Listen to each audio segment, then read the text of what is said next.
ज्ञानेश्वरी अध्याय 2 ओवी 300 ते 375.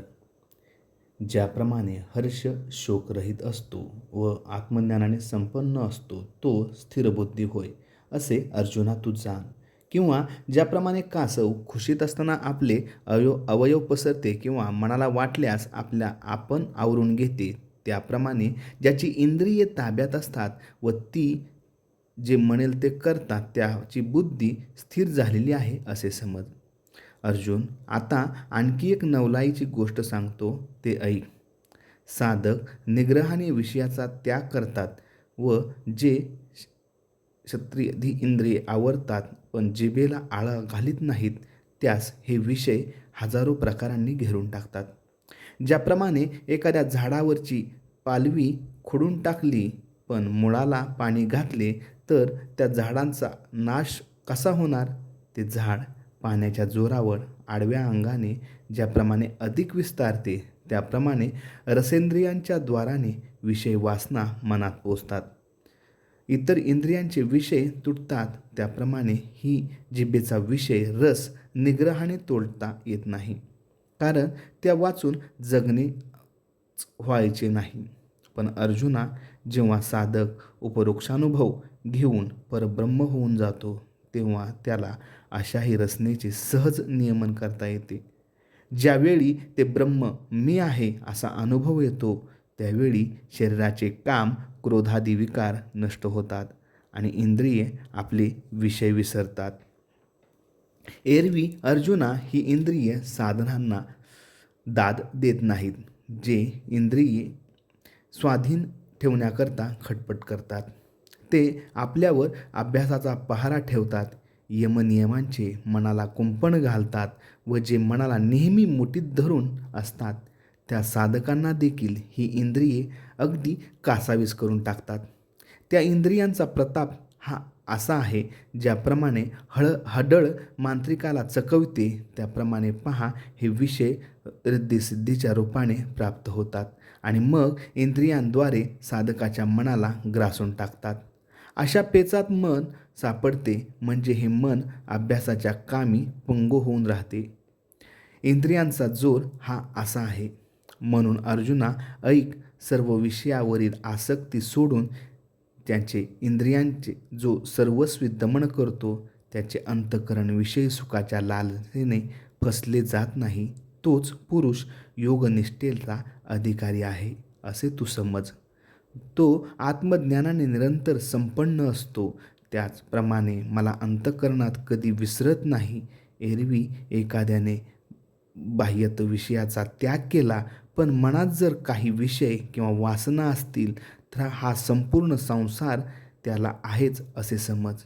ज्याप्रमाणे विषयाचा एक थेंब घेतला तरी तो फार होतो आणि मग निसंशय प्राणाची हानी होते, त्याचप्रमाणे या विषयाचे नुसते सूक्ष्म संस्कार जरी मनात राहिले तरी ते संपूर्ण विचारमात्राचा घात करतात. अंतःकरणात विषयाची जर नुसती आठवण असेल तर हे संग टाकलेल्यासही पुन्हा विषयासक्ती येऊन चिटकते व त्या विषयासक्तीमुळेच विषयप्राप्तीची इच्छा प्रगट होते आणि जेथे काम उत्पन्न होतो तेथे क्रोधाचे आणि आपले बिराड अगोदरच ठेवलेले असते आणि जेथे क्रोध आला तेथे कार्याविषयी अविचार ठेवलेला आहे असे तू समज. ज्याप्रमाणे सोसाट्याच्या वाऱ्यात दिवा नाहीसा होतो त्याप्रमाणे समूहाची स्वारी प्रकट झाल्यावर स्मृती नाश पावते किंवा सूर्य मावळाव्याच्या वेळेला रात्र सूर्य तेजाला ज्याप्रमाणे गिळंकृत करते त्याप्रमाणे स्मृती नाशी ही झाली म्हणजे प्राण्याची दुर्दशा होते. मग सर्वत्र अज्ञानाचा केवळ अंधार होतो व त्याचेच आवरण सर्वांवर पडते. अशा वेळी हृदयात बुद्धी व्याकुळ होते. जसा जन्मांध पळापळीत सापडला म्हणजे निरुपायाने दिन होऊन सैरावायरा धावू लागतो, तसे अर्जुना बुद्धीला मग भ्रांती होते. अशा रीतीने स्मृतीचा भ्रंश झाला म्हणजे मग बुद्धीची सर्व प्रकारे कुचंबना होते. त्या प्रसंगी जेवढे म्हणून ज्ञान आहे तेवढे सर्व समूळ नष्ट होते. प्राण निघून गेले असता शरीराची जशी दशा होते त्याप्रमाणे बुद्धीचा नाश झाला असता पुरुषाची तशी स्थिती होते असे समज. म्हणून अर्जुना ऐक, लाकडाला ठिणगी लागली व ती एकदा का भडकली की म्हणजे त्रिभुवनाला जाळायला त्याप्रमाणे ती समर्थ होते. त्याप्रमाणे विषयाचे चिंतन मनाकडून चुकूनही अल्प जरी झाले तर एवढेही मोठे पतन शोधित येते. म्हणून हे सर्व विषय पूर्णपणे मनातून काढून टाकावे, मग रागद्वेष आपोआप नष्ट होतील. अर्जुना, आणखी एक गोष्ट, रागद्वेषाचा नाश झाल्यावर मग इंद्रिये विषयात जरी कदाचित रममाण झाली तरी बाधक होत नाही. त्याप्रमाणे आकाशात असलेला सूर्य जगाला आपल्या किरणरूपी हातांनी स्पर्श करतो, मग पण तो संगदोषाचे लिप्त होतो काय? त्याप्रमाणे तो विषयाच्या ठिकाणी अनासक्त आत्मानंदात तल्लीन व कामक्रोधरहित झालेला असतो. आणि विषयासक्ती ज्याला आत्मस्वरूपा वाचून दुसरे काही दिसत नाही त्याला विषय कसले आणि काय, कसली कोणाला बाधा करणार? जर पाणी पाण्यात बुडेल आणि अग्नी आगीने पोळेल तर मात्र पूर्ण अवस्थेला पावलेला पुरुष विषयाच्या संगतीने लिप्त होईल. असा जो केवळ आत्मस्वरूप होऊन राहतो त्याची बुद्धी स्थिर झालेली असते, तू निसंशय असे समज. पहा, जेथे चित्ताला निरंतर प्रसन्नता येते तेथे कोणत्याही संसार सुखदुःखाचा प्रवेश होत नाही. ज्याप्रमाणे अमृताचा झरा त्याच्या पोटातच उत्पन्न होतो त्याला तहानभुकेची भीती कधीच नसते, त्याप्रमाणे अंतःकरण प्रसन्न झाले मग दुःख कसले आणि कुठले? त्यावेळी परमात्मा स्वरूपाच्या ठिकाणी बुद्धी सहज स्थिर होते. ज्याप्रमाणे निवाऱ्याच्या ठिकाणी असलेल्या दिव्याची ज्योत मुळीच हलत नाही त्याप्रमाणे योगयुक्त पुरुष स्वरूपी स्थिर बुद्धीने राहतो. योगयुक्त होऊन राहण्याचा हा विचार ज्याच्या अंतःकरणात नाही त्याला शब्दादी विषय आपल्या पाशांनी जखडून टाकतात.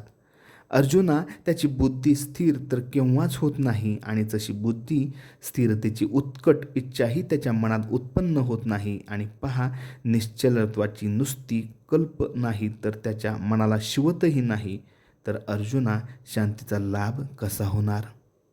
ज्याप्रमाणे पापी मनुष्याच्या ठिकाणी मोक्षाचा वास नसतो त्याप्रमाणे तेथे शांतीचा ओलावा नाही, ते सुख चुकून सुद्धा कधी पाय टाकत नाही.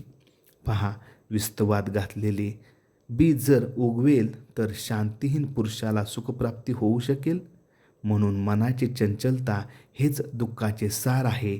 याकरिता इंद्रियाचा निग्रह करावा हेच चांगले. ही इंद्रिये जे जे म्हणतील तेच जे पुरुष करतात ते विषयसागराच्या पलीकडे पहिलं तीरापर्यंत गेले असले तरी ते खरोखर गेले नाहीत असे समजावे. ज्याप्रमाणे नाव तीराला लागल्यावरही जर वादळात सापडली तर त्या अपायाला ती चुकू आली तोच अपाय तिला पुन्हा पोचतो. पहा, त्याप्रमाणे आत्मप्राप्ती झालेल्या पुरुषाने जर इंद्रियाचे सहज लाड केले तर तो देखील त्या संसार दुःखाने व्यापला जातो. म्हणून आपल्याला आपलीही इंद्रिये जर आकळता येतील तर अर्जुना, दुसरे काही त्याहून मोठे मिळवायचे आहे काय? पहा, ज्याप्रमाणे कासव प्रसन्न झाले असता आपले हातपाय इत्यादी अवयव पसरते किंवा मनात आल्यावर आपोआप आत आकडून घेते त्याप्रमाणे त्याची इंद्रिये ताब्यात असतात व तो म्हणेल तसे करतो. त्याची बुद्धी स्थिर झालेली असते असे समज. आता आणखी एक पूर्ण अवस्थेला पोचलेल्या पुरुषाचे गूढ सहसा लक्षात न येणारे लक्षण तुला मी सांगतो ते तू ऐक. पहा, सर्व मनुष्य ज्या ठिकाणी ज्याला उजाडलेले असते असे आत्मज्ञान झालेले असते आणि जीव ज्या देहादी प्रपंचाच्या ठिकाणी जागे असतात त्या ठिकाणी निजलेल्या विषयानिवृत्त असतो तोच तो खरा निरुपाधी योग होय. अर्जुना, त्याचीच बुद्धी स्थिर झालेली आहे, तोच अखंड मुनीश्वर आहे असे समज. अर्जुना, आणखी एका प्रकारे त्याला ओळखता येईल. तो प्रकार ऐक.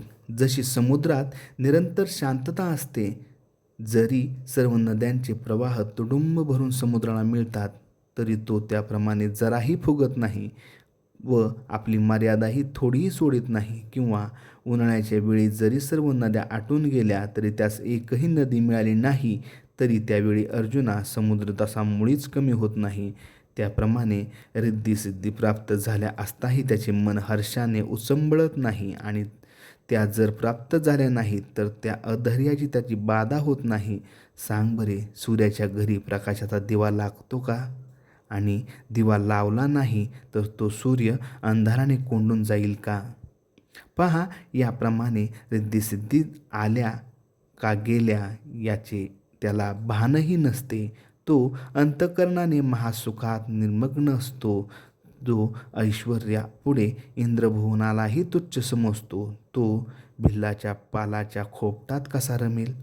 जो अमृताला नावे ठेवतो, तो ज्याप्रमाणे काजीला हात लावित नाही, त्याप्रमाणे त्याला आत्मसुखाचा अनुभव आला, तो रिद्धिसिद्धीचा भोग घेत नाही. अर्जुना, काय आश्चर्य आहे ते पहा. जेथे स्वर्गसुखाची खिजगणती नाही, तेथे बापड्या ऋषी रिद्धिसिद्धीचा काय पाड?